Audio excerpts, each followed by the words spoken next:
বঙ্গোপসাগরে সৃষ্ট গভীর নিম্নচাপটি ঘূর্ণিঝড় শক্তিতে পরিণত হয়েছে। নিম্নচাপের অবস্থান বাংলাদেশ থেকে দূরে হলেও এর প্রভাব এরই মধ্যে পড়তে শুরু করেছে দেশের বিভিন্ন অঞ্চলে।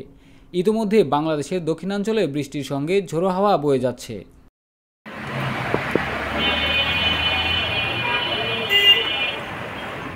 বৃহস্পতিবার সকালে নিজের ফেসবুক আইডি থেকে দেওয়া এক পোস্টে এ তথ্য নিশ্চিত করেছেন আবহাওয়া.com-এর প্রধান আবহাওয়াবিদ মোস্তফা কামাল পলাশ।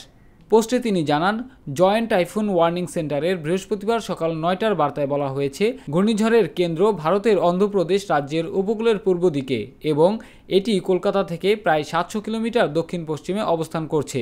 সেখানে বাতাসের সর্বোচ্চ গতিবেগ ঘন্টায় প্রায় ৬৫ কিলোমিটার, যা দমকা হাওয়ায় ঘন্টায় ৮৩ কিলোমিটার পর্যন্ত রেকর্ড করা হয়েছে।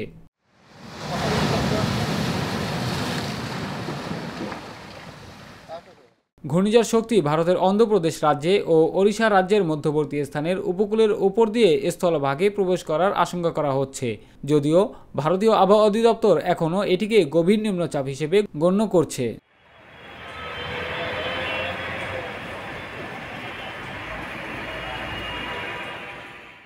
ঘূর্ণিঝড় শক্তি বাংলাদেশের ওপর দিয়ে অতিক্রম না করলেও এর প্রভাবে আগামী ৫ অক্টোবর পর্যন্ত বাংলাদেশ ও ভারতের পশ্চিমবঙ্গ, আসাম, ত্রিপুরা ও মেঘালয় রাজ্যের ওপরে মাঝারি থেকে ভারী বৃষ্টির প্রবল আশঙ্কা করা যাচ্ছে।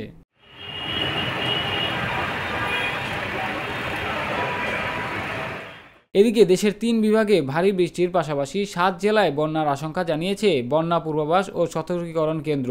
আবহাওয়া পূর্বাভাসে বলা হয়েছে, ঢাকা, চট্টগ্রাম ও রাজশাহী বিভাগে ভারী বৃষ্টি হতে পারে। এতে নদীর পানি দ্রুত বৃদ্ধি পেতে পারে। এ কারণে চট্টগ্রাম, ফেনী, লালমনিরহাট, নীলফামারী, শেরপুর, ময়মনসিংহ ও নেত্রকোনার নিম্নাঞ্চলে বন্যার আশঙ্কা রয়েছে।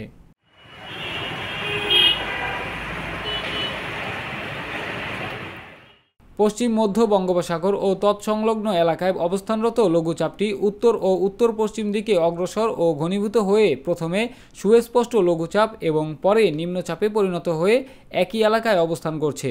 এটি আরও উত্তর উত্তর পশ্চিম দিকে অগ্রসর ও ঘনীভূত হয়ে গভীর নিম্নচাপে পরিণত হতে পারে।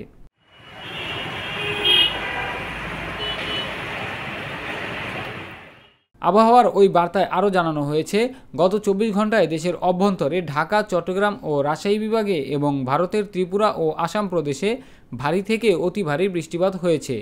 পূর্বাভাস অনুযায়ী আগামী ৪ অক্টোবর সকাল পর্যন্ত এ ধরনের বৃষ্টি অব্যাহত থাকতে পারে।